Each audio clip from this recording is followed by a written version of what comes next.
ಇನ್ನು ಮಧ್ಯಪ್ರಾಚ್ಯದಲ್ಲಿ Iran Israel ನಡುವೆ ಸಂಘರ್ಷ ತೀವ್ರ ಆಗ್ತಾ ಇದೆ.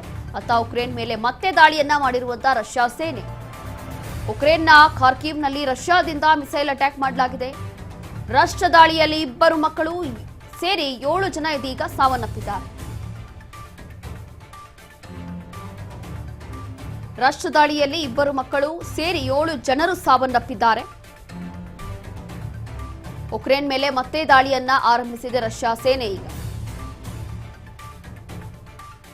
ಅತ್ತ ಉಕ್ರೇನ್ ಮೇಲೆ ಮತ್ತೆ ದಾಳಿಯನ್ನ ಮಾಡಿರುವಂತದ್ದು ರಷ್ಯಾ ಸೇನೆ. ಈ ಒಂದು ರಾಷ್ಟ್ರ ದಾಳಿಯಲ್ಲಿ ಇಬ್ಬರು ಮಕ್ಕಳು ಸೇರಿ 7 ಜನ ಸಾವನ್ನಪ್ಪಿದ್ದಾರೆ ಅಂತ ಹೇಳಿ ಗೊತ್ತಾಗ್ತಾ ಇದೆ. ಉಕ್ರೇನ್ ಮೇಲೆ ಮತ್ತೆ ದಾಳಿಯನ್ನ ಆರಂಭ ಮಾಡಿಕೊಂಡಿದೆ ರಷ್ಯಾ ಸೇನೆ.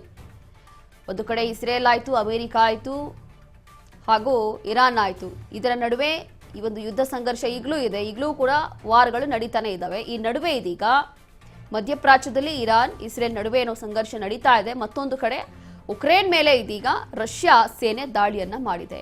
ಹಾಗಾಗಿ ಬಹುಶಃ ಈಗ ಇದು ಭಾರತಕ್ಕೂ ಕೂಡ ಬಹಳ ಎಫೆಕ್ಟ್ ಆಗುತ್ತೆ. ಯಾವಾಗ ಇಲ್ಲಿ ರಷ್ಯಾ ಹಾಗೂ ಉಕ್ರೇನ್ ನಡುವೆ ನಡೀತಾ ಇರುವಂತಹ ಈ ಒಂದು ಪ್ರತಿದಾಳಿ ಆರಂಭ ಆಗಿದೆಯಲ್ಲ, ಇದರಿಂದ ಇಲ್ಲಿ ಬರುವಂತಹ ತೈಲದ ವಿಚಾರದಲ್ಲಿ ಅಥವಾ ಅಲ್ಲಿಂದ ಏನು ಎಕ್ಸ್ಪೋರ್ಟ್ ಆಗ್ತಾ ಇತ್ತು, ನಮ್ಮ ದೇಶಕ್ಕೆ ಏನು ಇಂಪೋರ್ಟ್ ಆಗ್ತಾ ಇತ್ತು, ಇದು ಕೂಡ ಅಲ್ಲಿಂದ ಸ್ಟಾಪ್ ಆಗುವಂಥ ಸಾಧ್ಯತೆ ಇದೆ. ರಷ್ಯಾದಿಂದ ಅತಿ ಹೆಚ್ಚಾಗಿ ಆಗ್ತಾ ಇದ್ದದ್ದು.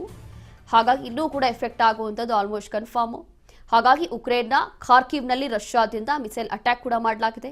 ರಾಷ್ಟ್ರ ದಾಳಿಯಲ್ಲಿ ಇಬ್ಬರು ಮಕ್ಕಳು ಸೇರಿ 7 ಜನ ಸಾವನ್ನಪ್ಪಿದ್ದಾರೆ. ಉಕ್ರೇನ್ ಮೇಲೆ ಮತ್ತೆ ದಾಳಿಯನ್ನ ಆರಂಭಿಸಿರುವಂಥದ್ದು ರಷ್ಯಾ ಸೇನೆ. ಹಾಗಾಗಿ ಈ ಒಂದು ಯುದ್ಧ ಇನ್ನೂ ಎಷ್ಟು ದಿನ ಮುಂದುವರಿಯುತ್ತೆ ಅಂತ ಹೇಳಿ ಗೊತ್ತಿಲ್ಲ.